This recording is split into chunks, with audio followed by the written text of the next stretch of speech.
It's hard to breathe, but that's alright. Hush.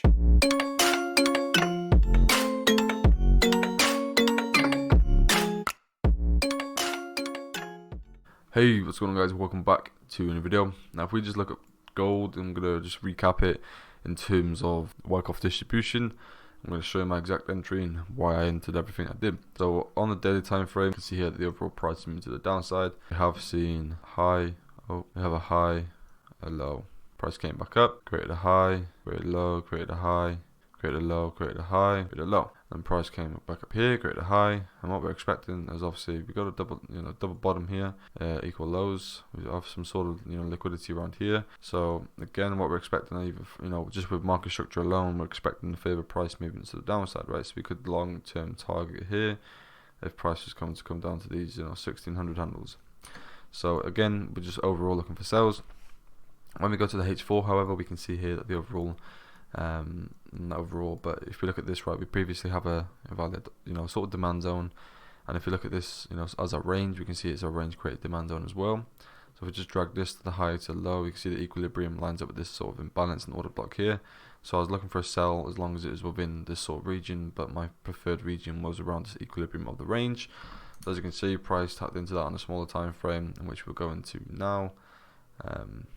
So if we'll stay on a 5 minute. I don't think we need to go any lower.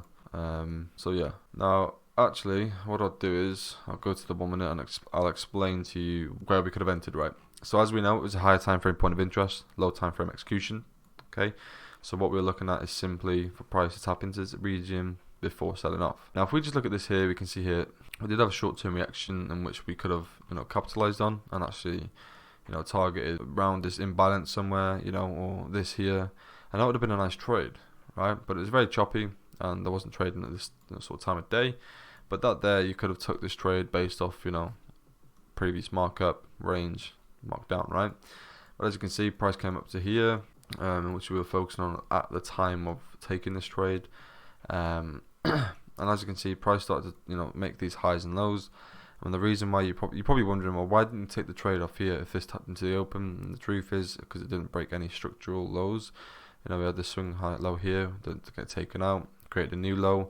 So what we're expecting obviously is for price to create another, sort of supply zone and hopefully break that structure. But it didn't. It sort of ranged, went back up, closed above here. So at this point, we expect the price to continue higher. But until we get the break structure, we can't say anything. As you can see, price came back down, didn't break any structure, so we're still within bullish structure. Broken above, created a new high, low, high, low, high, low, high, low, right? And as you can see, we had no break of structures, okay? Until, if we look over here, we had a break structure here. Now, if we look at the Wyckoff price cycle, we can see here that we need a previous markup in order for there to be a distribution. And within that distribution, we're expecting just pretty much sideways consolidation and for price to spring or, a thrust after distribution to the upside, right? But it's just a spring or a fake out to the upside, and that's my distribution accumulation phase. I keep it very simple. I don't look to, like I say here, we don't need to mark up every price point. So as you can see, I didn't start marking this up. I didn't, see this as a buying climax, you got thrust or thrust after distribution, a test. I didn't need to mark all that up, even though we could have, but I was just looking at, the simplicity of it. And I like to look at this when copying, Wyckoff phase. So as you can see, price started accumulating just orders. It's just, ranging to the side, gathering up those sell orders in order for the big push to the downside, which we've seen later on. But as you can see, we had a break of structure. So this is now our valid sort of supply zone because we are within this range. Now, as you can see, we had an order block up here, right? The reason why I didn't take this order block trade, look to mitigate there, is simply because on the 5 minute time frame there was no order block there. The order block started here and ended there, so we drew that on and we just refined it to the most extreme price point, right? And this is the most noticeable blue candle, so I refined it to that. And the reason why I put it to the high simply because my obviously stops in order to be in this trade would be above the highs, right? So about there, okay. As you can see, the price came back into this region, tapped into it very nicely, and was in the trade. Now, if you were more of an aggressive trader, you probably moved your stops to break even and took partials, and that's okay. But if you're more of a calm, collected guy, you can, your risk tolerance is good. We know that in order to move our stops and stuff like that, we need to wait for this break below this swing point. The reason for that is because, again, we're still within this range. So price can do what it wants. It can come back to entry if it wants to. Again, it can come back to entry again if it wants to. But until we see a break of that low, then yeah, that's when we'll obviously look to move our stops and stuff like that. Okay. So just consider that, take that into account, and just remember that understand your ranges, because this is now our range. Even though we're making these complex pullbacks and minor structure breaks with it, substructure, we're not interested in that, because we're overall looking for sales, and this is why it's so important to stay disciplined and not get sidetracked. So as you can see, price tapped back into the open. So if you did take a trade off the open, you would have got a nice around 25 to 30%. We took a trade off the equilibrium, right? So this body open here, for example, you would have got a nice trade, of at least 40 to 50%, right? Even 60%. So price came back up to break even. We're still sort of in this trade at this point, and then price came back up again. Definitely came back to break even, unless you caught the top somehow. But as you can see, price came back up to break even. But our stops are protected anyways because it's above this high. And then price started to melt away. And as we start to leave this range, that's when we start to move our stops to break even. And if we go back to the 5-minute time frame, you can see here that we targeted down to this demand zone. So if I just mark this up, right, we targeted this demand zone here, right, on the open of it, and as you can see, that would have been a nice 51.5% trade, and yeah, that was pretty much it. All we did was we noticed the range and the liquidity sweep, right, because that's all the price cycle is. We don't need to be all fancy and mark it up, because people do that, don't get me wrong, but it's unnecessary. They don't need to mark it up, they just do it because, well, it looks cool, right? It attracts new people when they come to trading, because they think the more complicated your charts look, the better trader you are, and that's not true. You'll always usually see me with a couple of zones drew on my chart, and that's the simplicity behind it. We got to keep it, because everything else is just noise, right? Because when you train your eyes to see something, you can see it, right? We don't need to mark up every single phase or point that we see. The only thing that I mark up every single point is the structure, because that is very important. And yeah, if you don't mark up market structure, you can read it wrong easily, because you get focused and distracted on the small time frames. So that's the only thing I mark up. But it was a very simple trade. And then what happened from here is, if I just go to the H4 time frame, just let price play out. What happened here is, if we were to target down to these lows on the H4 time frame, then that's fine, but we would have been stopped at break even.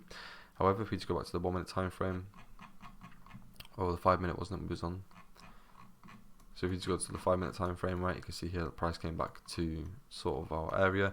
And it did come back to break even. So if you didn't, if you didn't move your stops, you still would have been in that trade, and that would have been a perfect trade.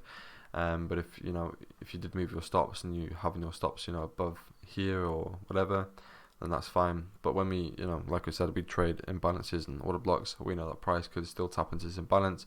So for that reason, I personally wouldn't move my stops. I would have probably moved my stops to around here, just a bit in profit above the equilibrium, and then if price was to come back, we could look at that as a scaling opportunity, and again, let's take a nice trade from there, and just target this demand zone, target down to these lows down here. Or if we were a bit ballsy, and again, we could have our stop loss above, just above the equilibrium, simply because that's where we have our other stops. All right. But if we were to go back to the H4 time frame, or let's just go to the H1, 15-minute would be better. Right, if we were to target these H4 lows, where were they now? H4 lows, which would be down. Would it be down there? No, it wouldn't be down here. It'd be down here. Right, if we were looking to target these H4 lows, so this imbalance, let's say, so there. If we go back to the 15-minute time frame, you can see pretty nicely. Alright, so we could have refined that maybe to this one, just to be realistic, because obviously these are all been tapped into. So yeah, about there would have been perfect. And this is me being realistic. Most people would just be like, yeah, we could target down that, because obviously we're going to get a bigger reward targeting down here, right? Or you could even just refine it down to these lows, which makes sense actually, because obviously that's the most extreme swing point. So I am going to be one of those traders and target the most extreme. But as you can see, from this trade alone, that was 224%. And that was 44.86%. And all we did was, again, higher time frame point of interest. This has been more of a trade recap. It was a higher time frame point of interest, but we started to see those liquidity sweeps, and we didn't see it on the on the second trade, but we've seen it on the first trade, right? So if you didn't want to scale in, if you only traded Wyckoff, then the second trade might not have been for you. We can take a look.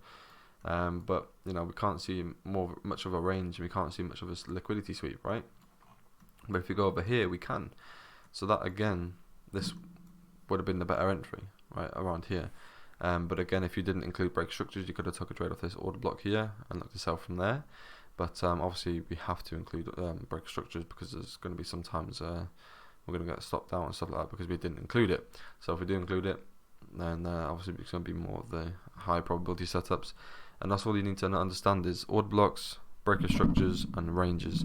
That's all you need to understand. Obviously time zone as well. So at the time of taking this trade, it was, you know, in the learning session, we didn't see much of you know, we've seen this sort of move to the upside at the, you know, learning breakout, then price started ranging. So obviously as we were flipping into that New York session 212, was expecting that, you know, sort of sell to the downside, right?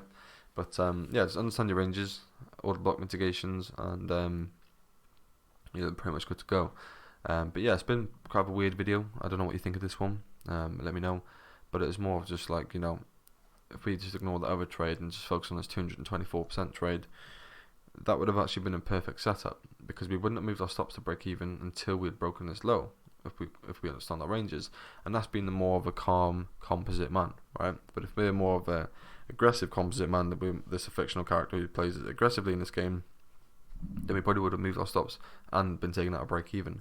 So it's up to you what you would have done in this case. It's completely up to you. It's alright for me to say, oh, I wouldn't have done that, I would have, you know, but it's the truth, right? So it's up to you. If you want to be more calm, you will probably find yourself with nicer trades. If you want to be more aggressive, you'll find yourself that you're going to be stopped out quite a lot.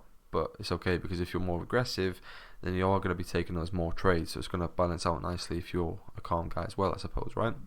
And when I say calm guy, it just means like, you know, you take confirmation entries all the time. You believe in the theory that less is more, and it's true, and stuff like that. So yeah, I prefer to be calm. Sometimes I do get quite aggressive on the charts. I look for those 1 minute scalps, but you know, this is simply a high time frame point of interest, low time frame entry. You know, and just including Wyckoff. And like I said, when it comes to the distribution, you don't need to mark it up. All right, I'll pull up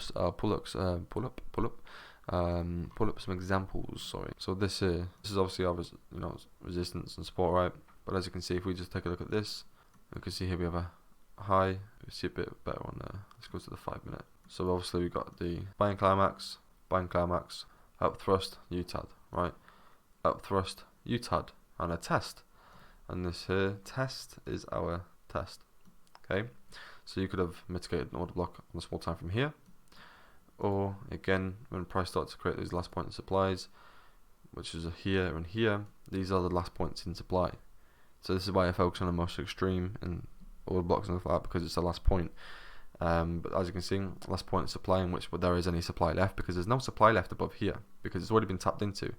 And this is what mitigations is, right? When there's supply left, there's going to be order blocks that are unmitigated. But when there's no supply left, that means all the order blocks have been mitigated, and that's what we mean when we say mitigations and stuff like that, right? So as you can see, last point in supplies, then obviously we start breaking to the downside, and then from then we see a sign of weakness and a break to the downside. And as we enter into phase E, you know, phase E is pretty much anything onwards from here. So again, if you want to take the scaling trade, you can, because it's still classed as the Wyckoff distribution, because we're in phase E, and phase E can go on for however long. But phase E would be, you know, where price randomly comes back into it and taps into, you know, a supply zone. And you'll see this a lot. So it's up to you how you take it. Yeah, but just that's all I did was I noticed at the 3 points, and it's the exact same when we look at an accumulation phase. I'll show you now. If we look at schematic number 1 in accumulation, I look for the 3 lows, so the SC, ST, and spring. I don't focus on these highs, because again, you know, if you look at these, anything can happen on the highs and, you know, the lows in the distribution case, because sometimes you may see the automatic reaction be lower than the sign of weakness. So I only focus on the 3 points, and sometimes if you only get 2 points, then that one might be a distribution schematic number 2. So if we were to factor this in, we've seen this as a preliminary supply, we can factor these 2 points in, and this would be, you know, that. But just focus on the 3 points. Or the 2 points, sorry, here, right? But I'll go on accumulation in a separate video. But that's pretty much distribution schematic number 1, and that was a nice perfect example. It may be complicated, but again, just don't mark it up and focus on the 3 points in price, and that's my best tip to you. You can go ahead and mark it up, because sometimes you will see it literally spot on. If you go in the Discord as well, there's plenty of examples in the chat of me marking up every point. But you know, when I'm looking for an entry off a high time frame point of interest, I do like to see 1, 2 liquidity sweep, test, boom, right? So maybe I'll come up with some sort of rule for it, because as we've seen earlier in the course as well, you know, you got the where price is ranging, the initiation, the mitigation, and so on and so forth. So maybe we could look at renaming it, you know, and personalizing it. So for example, 1, 2, 3 test, boom, right? And that's simply what it is, but obviously something cooler to that, so you know, so whatever, right? But yeah, I'll stop going on now, but that's pretty much it. It's very simple. You don't need to go ahead and monitor the phases, just look for the 3 points, right?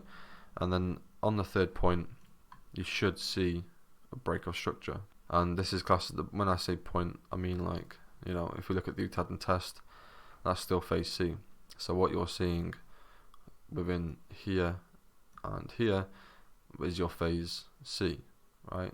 So A, B, I can't draw that, B, C, D, and then obviously anything after, as we, you know, leave the sort of lows, is phase E onwards, right? So A, B, C, D, and E. So yeah, that's pretty much it. And like I said, there isn't really much to it. It's nothing crazy. It's just 1 touch, 2 touch, liquidity sweep, test, boom. Okay, you can either enter off the test, you can either enter off later on the last point supply, or you can either enter in phase E, which is the most high probability, because we know that price is broken to the downside, so it's most likely going to continue to the downside. Okay, but again, if you took that one alone, that's 224%, and that there, guys, is literally Wyckoff distribution. The more you know, practice it, the more permanent it will become on the eyes. So make sure you do practice that one a lot and just start to draw up the highs, right?